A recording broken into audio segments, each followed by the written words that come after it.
안녕하세요. 헬로우 코리안입니다. 이번 시간은 한국어 문법 5번째 시간으로 이 가에 대해 배우도록 하겠습니다.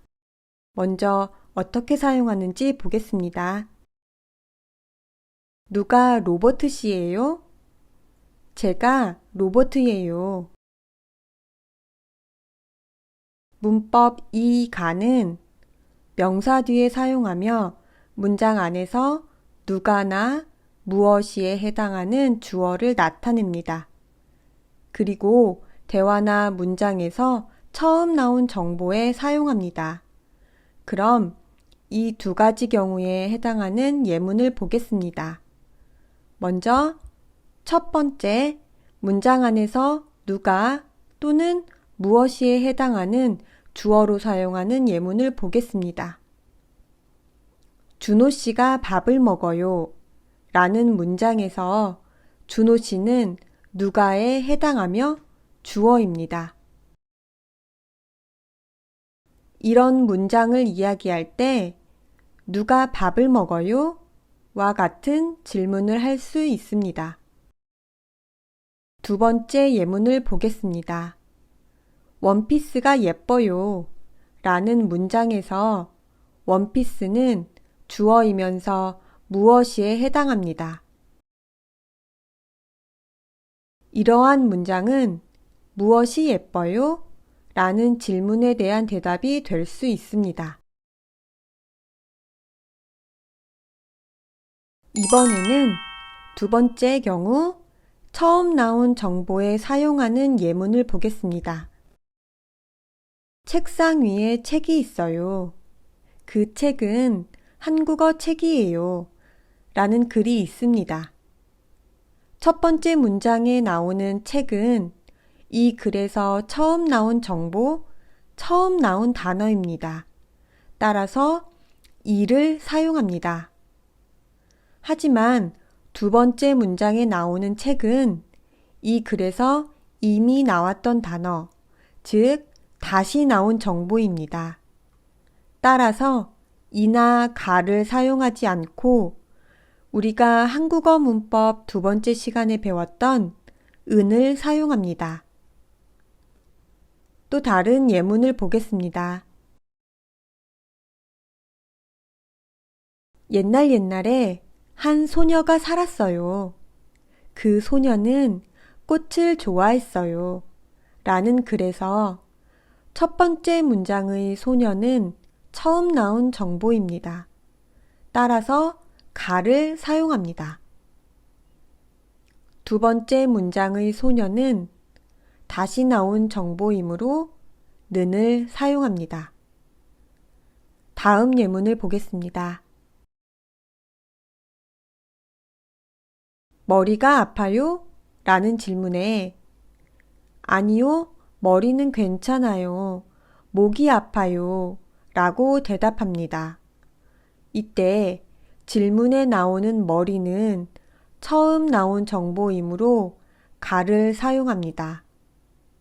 그리고 대답에 나오는 머리는 다시 나온 정보이므로 는을 사용하고 그 뒤에 이어지는 대답에서 목은 처음 나온 새로운 정보이므로 이를 사용합니다.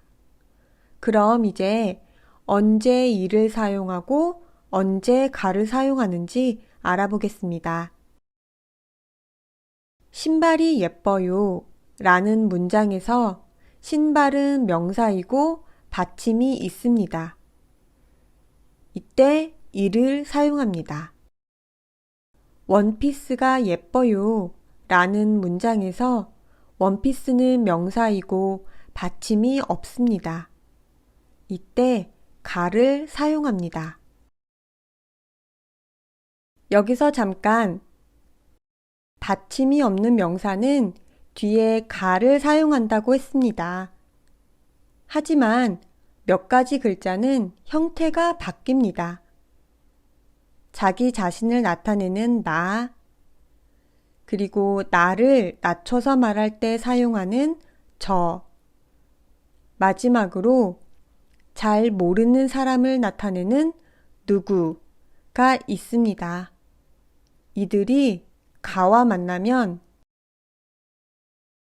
나는 내가로 바뀝니다. 나가로 말하지 않습니다. 저는 제가로 바뀝니다. 저가로 말하지 않습니다. 누구는 누가로 바뀝니다. 누구가로 말하지 않습니다. 내가, 제가, 누가로 바뀐다는 것을 꼭 기억해 두세요. 그럼 이제 몇 가지 예문을 보겠습니다. 명사의 받침이 있는 경우입니다. 학생이 공부해요. 목이 아파요. 이번에는 명사의 받침이 없는 경우입니다. 로버트 씨가 누구예요? 제가 로버트입니다. 날씨가 좋아요. 방에 침대가 있어요. 책상 위에 책이 있습니다. 선생님이 이야기합니다.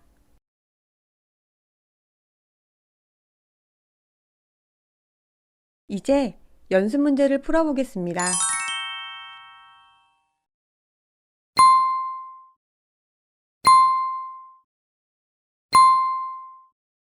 정답을 알아보겠습니다. 클로이 씨는 받침이 없으므로 가를 쓰고 가방은 받침이 있으므로 이를 쓰면 됩니다. 다음 문제를 보겠습니다. 누가 밥을 먹어요? 라는 질문에 준호 씨를 사용해서 대답을 만들어 보세요.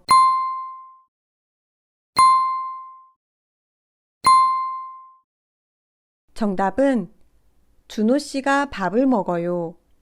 입니다. 준호 씨가 밥을 먹어요. 방에 무엇이 있어요? 라는 질문에 책상을 사용해서 대답을 만들어 보세요.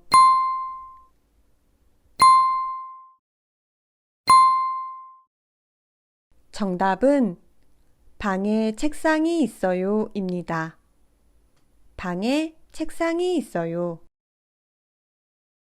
이번 시간에 배운 이 가에 대해 정리해 보도록 하겠습니다.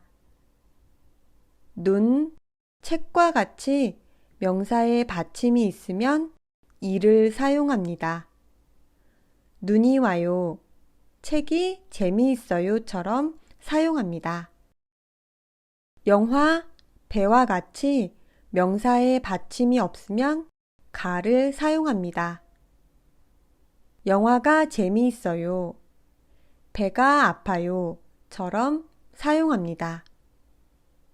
그리고 가를 사용하는 명사 중에 나와 가가 만나면 내가, 저와 가가 만나면 제가, 누구와 가가 만나면 누가로 표현합니다.